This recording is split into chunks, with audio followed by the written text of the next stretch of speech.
I don't know if they secretly reserve the best cuts of wood for the Joe Bonamassa signature guitars, but oh my god, this is good.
So the goal of this video is going to be me try not to overtalk because I really enjoy this.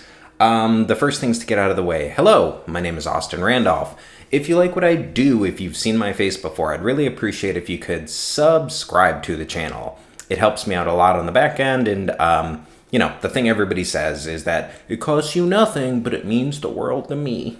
And if you are over on TikTok or on the IG, I'm on both of those. Same username as here.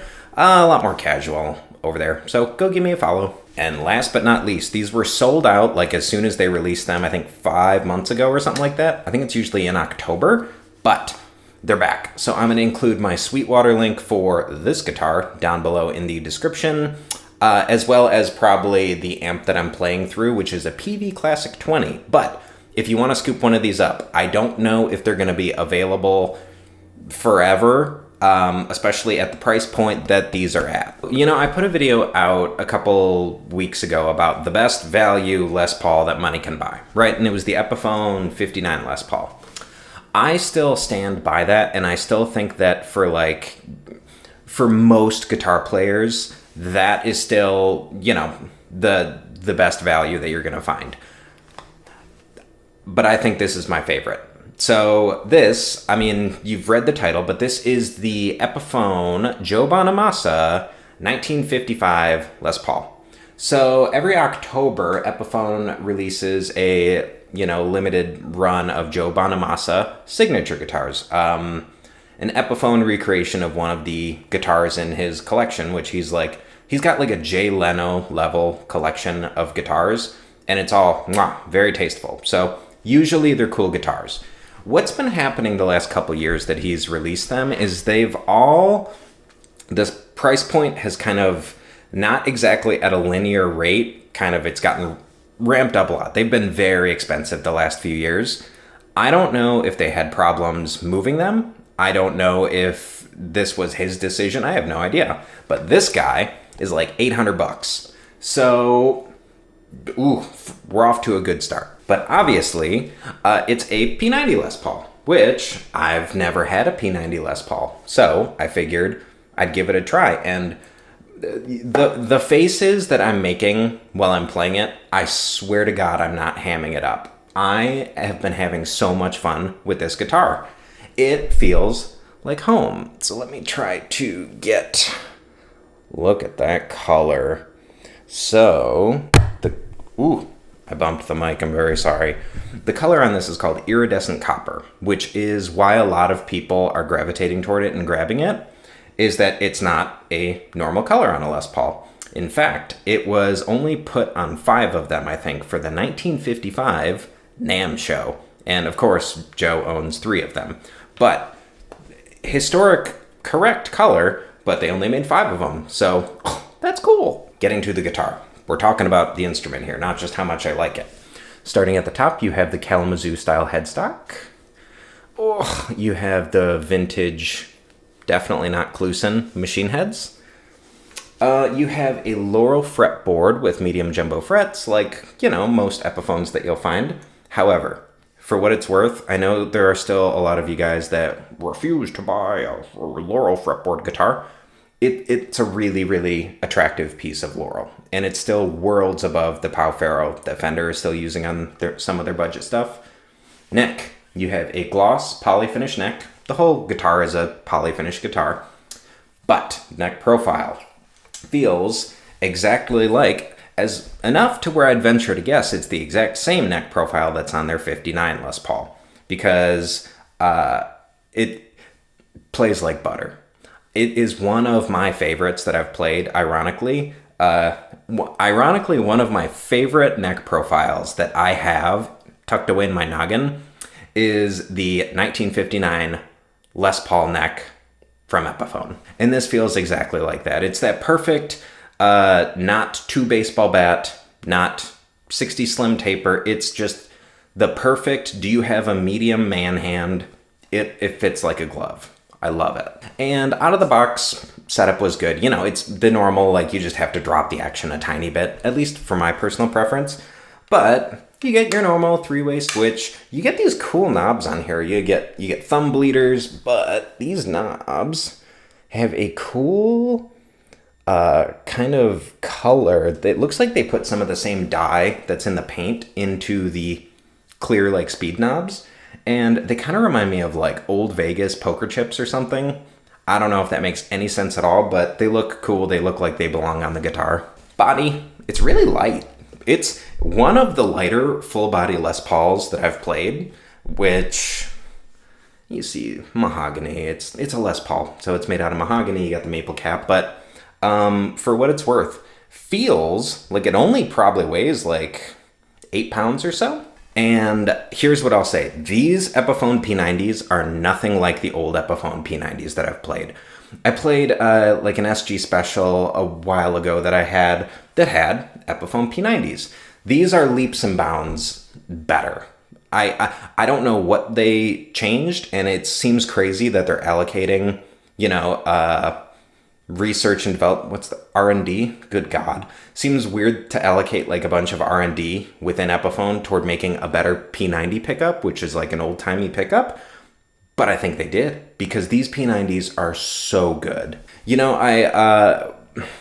Where they excel for me is in the cleans, and I think that's why I spent so much time in the sounds you guys heard, just playing through a totally crispy clean circuit, is because they sparkle, and there's a sheen to it on the neck. There's just, what I like about a P90 in the neck in particular is it, no matter how good of a PAF humbucker you're playing, it still feels like your strings are being kind of wrapped in a blanket, like they're confined to a certain extent. Man, these just, it's so open and it's so loud, and the bridge is so sharp and attacky. And I think the middle position where I started out, you know, the Jim Croce thing that I was playing, is like the perfect blend where it just, it's, I don't even know how to describe it. It's like a wet, spanky sound, but it's still open and earthy. Man, I'm getting artsy-fartsy with my adjectives here because I don't know if you can tell. I'm excited. And I'm excited because this just, I've been doing this for a while, right? And I've been making these kind of videos for like a year and a half or something now. So I have guitars coming in and out all the time. And it's been a while since something made me so giddy and excited to play. And for what it's worth, look, man, you could have totally different taste than me, but it's refreshing to feel so excited about something I've been doing for a while. And every time I pick this up, it just makes me feel so excited and so happy. This is, I wasn't expecting to find like my new favorite Epiphone, and like, yeah, it's an Epiphone, man, and it's so good, and it makes me so happy to play. I forgot some of the other things that you guys already know, which is that there's binding on the neck, binding around the maple cap on the body, ABR style bridge. You know, it's a Les Paul. How do I want to wrap this up, man? Who is this for? I really think that this is, if you tend to gravitate towards a 50s Les Paul, like if you have like a Gibbo at home and you always tend to look more at the 50 style rather than the 60 style, I think you might want something like this, not something like that. I would venture a guess that if you got your hands on a good 50s style Les Paul with P90s, I think that's more what you're looking for. If you want me to, like, you know, extrapolate my thoughts. Because I was not expecting to like this. I've always gravitated more towards an old-timey style Les Paul. But this thing is just the best, man. And it's $800, which is wild when you compare it to what Epiphone's making now. Which, yeah, it had the custom buckers in the new Epiphones with the headstock. I get it. I really do. But this is so good, man. And it's Epiphone P90s. In an Epiphone with it's so good. So that is that's all I got, man. Like it really is kind of as simple as it's just a really unique, cool Les Paul, and you don't see those too often. You see, everybody has a Les Paul. Very few people have a Les Paul that's this unique.